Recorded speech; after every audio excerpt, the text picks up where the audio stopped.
Welcome to the deep dive. Today, we're zeroing in on an ingredient that is, well, so mundane, so cheap, and so available that most of us just completely ignore it. And yet it's probably the single biggest factor sabotaging your coffee. Absolutely. We're talking about this one invisible thing that's likely undermining the thousands you've spent on amazing beans and fancy equipment. It is the classic foundation error. We are, of course, talking about water. We are talking about water, and we're going to do a deep dive into the precise chemistry of it. Our mission today is, I think, critical for anyone who's after truly consistent, high-quality results. Right.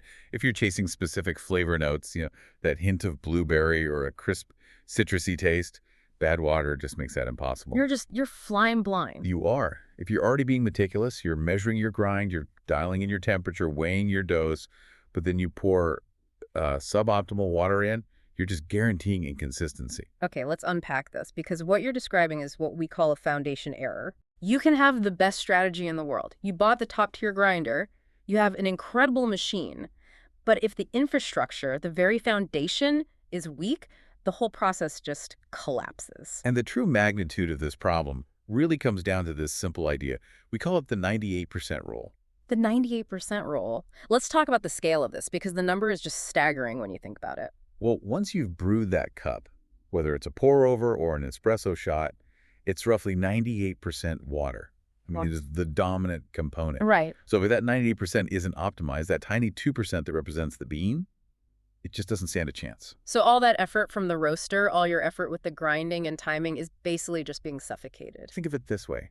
Brewing with bad water is like painting a masterpiece and then hanging it in a storage room with no light. Oh, that's a great analogy. You've done the masterful work, you source the best materials, but the environment, the water, actively prevents that quality from ever shining through.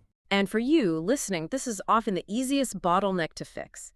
If you can solve the water problem, everything else you do it instantly improves. Right. So let's get a bit technical, because water isn't just wet, right?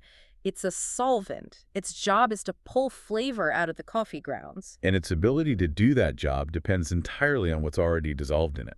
This gets us to the key chemical players, minerals, and this is where regional differences become a huge struggle. Oh, absolutely. We see it so clearly in the UK. Yeah. You have places like London with naturally hard water versus areas in Scotland with very soft water. And both are a problem just for different reasons. Exactly. Let's start with hard water. It's defined by having high levels of calcium and, crucially, magnesium. Okay, so we should think of these minerals as, what, like little magnets for flavor? That's the perfect way to see it. Yeah. They're a powerful magnet, and magnesium is particularly sticky. It just loves to grab onto the best stuff, the high-quality acids and sugars in the coffee, and pull them into your cup. So some of it is good then. You want some of that action. You do, but, and this is the key, if the water's too hard, it's already chemically full. So there's no room left at the end, so to speak. Precisely. It's already saturated with ions, so it has very little capacity left to dissolve those complex, nuanced coffee flavors. It just can't pull them out. It leads to under-extraction. And what's the result in the cup? What does that actually taste like? You get a coffee that tastes flat, chalky, sort of dull. It's completely lacking the brightness or the acidity that the roaster intended. The flavor is suppressed. It's just chemically throttled. It is. Now, on the flip side, let's talk about the opposite problem, soft water. Right, so using distilled water or just naturally soft water, it's too empty. What happens then? If the water is too empty, it becomes too aggressive. It's like an extraction maniac. Okay. It has so much capacity to dissolve things that it pulls everything out of the grounds, the good, the bad, and the ugly. You get the bitter compounds, the woody tannins. And the resulting cup is what? Sharp, sour? Sharp, sour, very thin. Sometimes it can even taste metallic or medicinal.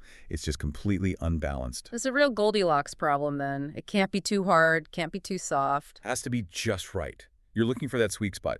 The mineral content needs to be perfect to get the best extraction. Okay, here's where it gets really interesting. Once you understand this is the foundation, what's the practical fix? And the immediate first step seems so simple. It is. You have to stop using straight tap water. And this isn't just about taste, right? This is pure chemistry. Pure chemistry. Even safe drinking water is treated with sanitizing agents, primarily chlorine or something called chloramines. And chlorine is what we call the brand killer.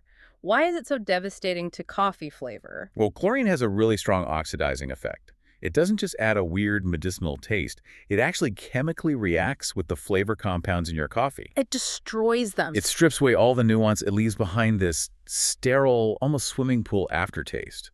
You spend all this money on a beautiful Ethiopian bean, and chlorine just flattens it. So solution one, the quick pivot, is actually really low cost. We're talking about a basic charcoal filter. A simple filter jug is the essential first step. Carbon is amazing at grabbing onto chlorine and chloramines. It instantly raises your water quality baseline. It's the easiest fix you can possibly make. But how do you know what your coffee should taste like? How do you set a benchmark if you've been using bad tap water for years? That leads to solution two, the bottled water benchmark hack. Okay, explain that. This is more of a diagnostic step. You brew 1 cup, just one, using a high-quality bottled water that has a known good mineral content. That TDS, total dissolved solids, range of about 100 to 150 milligrams per liter. So you find one in that sweet spot. You do. And you taste it. And then you taste the one made with your normal tap water. That difference you taste? That's the bottleneck. That's how much flavor you've been missing. It gives you a target to aim for. It does. But fixing the taste is only half the battle. And this is where we need to think like an entrepreneur.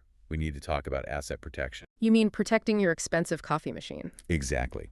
If you run hard water through a $1,000 espresso machine, you are actively building what I call a scale fortress inside of it. And that fortress is limescale, the silent killer. It is. When you heat hard water, those minerals fall out of solution and they solidify.